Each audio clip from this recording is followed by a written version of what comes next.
Good evening. In the news for tonight. His Majesty King Abdullah, accompanied by His Royal Highness the Crown Prince, meets with figures and representatives from Amman at the Royal Hashemite Court.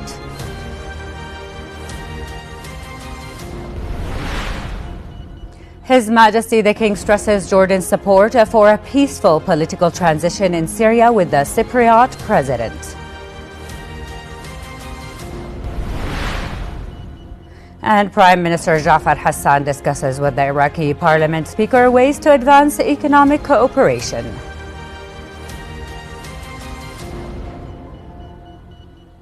Those are the headlines, and now for the news in detail. His Majesty King Abdullah II expressed pride in meeting with people in Amman, Jordan's beating heart and witness to the nation-building process.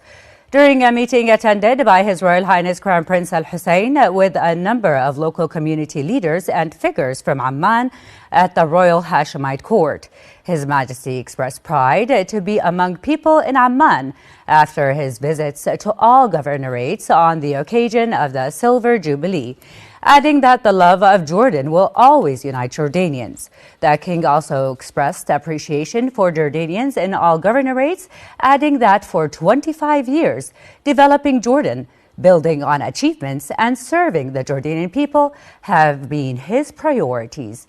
His Majesty said that Jordanians will always be united in working towards Jordan's progress and defending the nation's causes. During the meeting, His Majesty bestowed the Silver Jubilee Medal on individuals and institutions in Amman in recognition of their contributions in service of Jordan, especially the local community.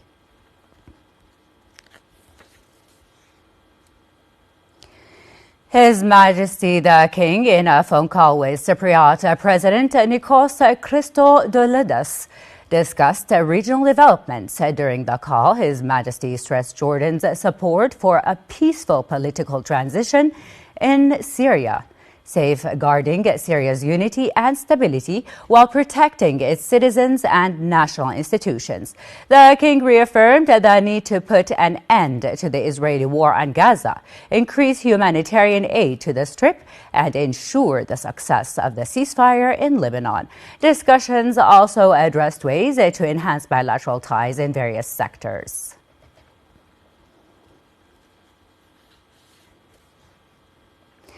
Prime Minister Jafar Hassan met with Iraqi Parliament Speaker Mahmoud Mashhadani to advance economic cooperation between Baghdad and Amman, focusing on energy technology and industrial development.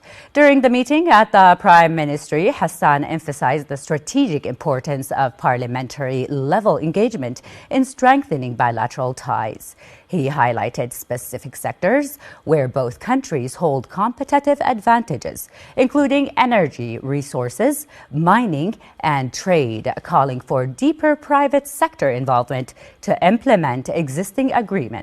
The discussions included an assessment of regional developments, with both officials addressing security challenges and stability measures. For his part, Deputy Prime Minister and Foreign Minister Ayman al-Safadi and Speaker of the Iraqi Parliament Mahmoud al-Mashhadani held extensive talks on ways to enhance bilateral relations between the two countries. The talks also focused on current regional developments, especially in Syria.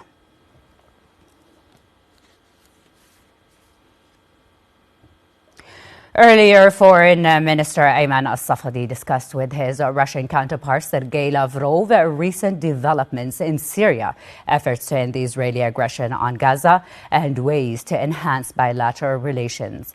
During a phone call, al-Safadi emphasized the halting the aggression on Gaza and ending the resulting humanitarian crisis are essential first steps toward de-escalating tensions in the region. Al-Safadi also expressed Jordan's full support with the Syrian people during this pivotal moment in their history, calling for a unified and sovereign Syria free from the threat of terrorism. He warned of the severe consequences of ongoing Israeli aggression against Syrian territory, condemning it as a flagrant violation of international law and a dangerous escalation.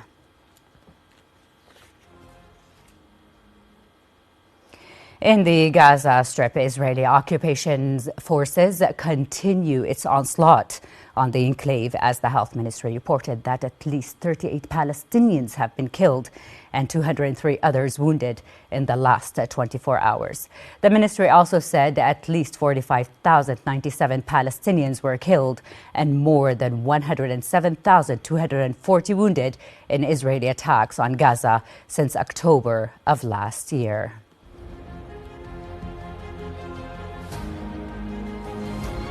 That's the end of our news for tonight. Thank you for watching.